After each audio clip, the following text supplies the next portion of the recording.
하나님 나라 관점에서 읽는 우리 공동체 성경 읽기 가족 여러분 반갑습니다. 무더운 날씨가 계속해서 이어지고 있는데 하나님의 인도와 보호하심이 우리의 영과 육을 지키시고 강건해 주시기를 기도합니다. 이번 주에는 우리가 지난주에 이어서 에스겔서의 후반부 말씀을 읽게 됩니다. 우리가 읽는 에스겔서 22장부터 48장까지의 말씀은 크게 5개의 부분으로 나누어지게 됩니다. 22장부터 24장까지는 비유를 통한 예언이, 또 25장부터 32장까지는 이스라엘 주변의 8개의 나라에 대한 예언이, 또 33장부터 37장에는 이스라엘의 회복에 대한 말씀이, 또 38장과 39장에는 고개 전쟁과 멸망에 대한 말씀이, 또 40장부터 마지막 48장까지는 새 성전에 대한 환상이 등장하고 있습니다. 각 부분의 핵심의 내용을 함께 살펴보도록 하겠습니다. 먼저는 22장부터 24장까지의 말씀입니다. 이 말씀 가운데에는 비유를 통한 하나님의 예언이 선포되고 있습니다. 23장에서는 2명의 매춘부의 비유가, 또 24장에서는 녹슨 가마솥의 비유가 등장합니다. 이 비유를 통해서 이스라엘과 유다의 영적인 간음의 상태를 하나님은 보여주고 계시고, 또 하나님께서 행하실 그 심판의 철저함을 보여주고 계십니다. 이러한 철저한 심판을 통해서 오직 하나님만이 이스라엘의 유일한 주가 되심을 나타내시고, 또 이스라엘 백성들이 그 하나님을 기억하고 돌아오게 하십니다. 이어지는 25장과 32장의 말씀에서는 이스라엘과 유다 주변의 8개 나라에 대한 심판의 말씀을 예언합니다.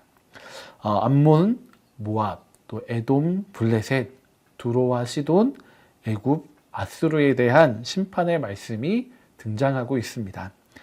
이들은 이스라엘에 가까운 이웃이면서도 오래된 대적들입니다. 모두 이스라엘이 망할 때, 유다가 망할 때 기뻐했던 나라들입니다. 이 나라들을 향한 하나님의 심판의 말씀이 이제 임하게 되어서 이들 역시도 멸망하게 됩니다. 특별히 애굽에 대한 멸망의 예언이 긴 분량을 차지하고 있습니다. 마치 출애굽 이전에 이스라엘의 주인처럼 군림했던 나라가 이제 완전하게 하나님의 심판 가운데 있음을 보여주는 것만 같습니다. 그렇게 하나님께서 온 세계의 주인이 되심을 이 8개 나라의 심판에 대한 예언을 통해 보여주고 있는 것입니다. 이어지는 33장부터 37장의 말씀에는 이스라엘의 회복에 대한 말씀이 등장합니다. 그러나 이 회복은 그냥 주어지지 않습니다. 하나님 나라의 백성들이라고 해서 그저 아무런 힘도 들이지 않고 이 회복을 얻을 수는 없습니다. 무조건적인 회복이 아니라 지금 이들이 행하는 그 악한 길에서 떠나 돌이키고 회개할 때 주어지는 회복입니다. 하나님은 에스겔을 통해서 이스라엘의 지도자들의 죄를 지적하시고 회개를 촉구하고 계십니다. 특별히 이 말씀들 가운데에서 하나님은 자신을 선한 목자로 나타내고 계십니다. 그리고 황무지와 같은 이스라엘 땅이 다시 사람이 살 것이라는 아주 희망찬 메시지를 전해주고 계십니다. 특별히 37장에서는 메마른 뼈들이 살아나는 환상도 보여주고 계십니다. 하나님은 이렇게 이스라엘을 온전히 회복하겠다라는 그 약속의 말씀을 통해서 다시금 하나님 나라의 생명을 누리도록 이스라엘 백성들을 초청하고 계신 것입니다. 그런데 이어지는 38장과 39장의 말씀에서는 북쪽으로부터 닥치게 될 야만 민족의 공격에 대해서 말씀해 주고 계십니다.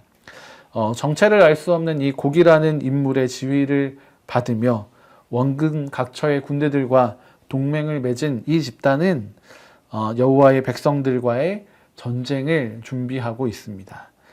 그러나 하나님께서는 이 전쟁을 통해서 이 악의 세력들을 영원히 단번에 멸하심으로 하나님의 권능을 온 세계 가운데 나타내시고 알리실 것입니다.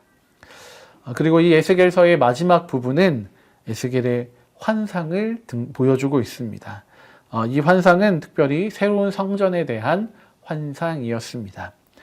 성전은 하나님 나라의 백성들에게는 하나님의 임재와 하나님께서 베풀어 주시는 축복의 상징이었기에 이 성전의 환상은 회복과 희망과 아주 중요한 관련이 있습니다.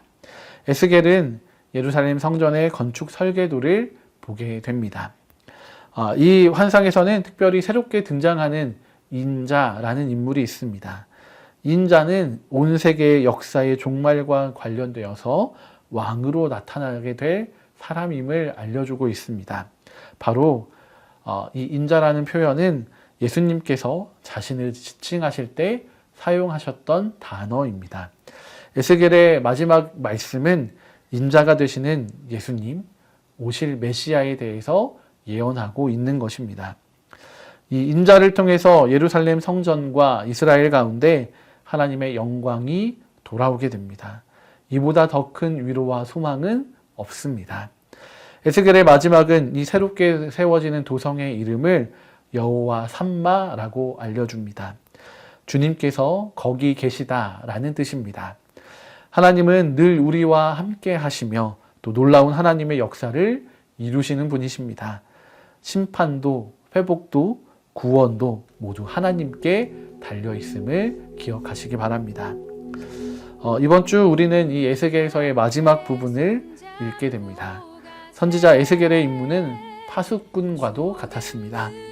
적들이 침입해 오면 파수꾼은 백성들에게 경고를 발해야 하는 것처럼 이스라엘을 향한 하나님의 경고를 담대히 선포했던 에스겔입니다. 우리도 이 시대에 에스겔과 같은 복음의 파수꾼이 되어야 한다는 사실을 염두에 두고 이 에스겔서의 말씀을 읽어가시기 바랍니다. 더불어 늘 거기에 계시는 여호와 삼마의 하나님을 기억하시면서 우리에게 베풀어 주시는 하나님의 놀라운 회복과 구원의 소망을 더 깊이 채워가시기 바랍니다. 이번 한 주도 하나님의 말씀으로 승리하시기 바랍니다. 수천 년 동안 온 땅 곳곳에서 주님 따라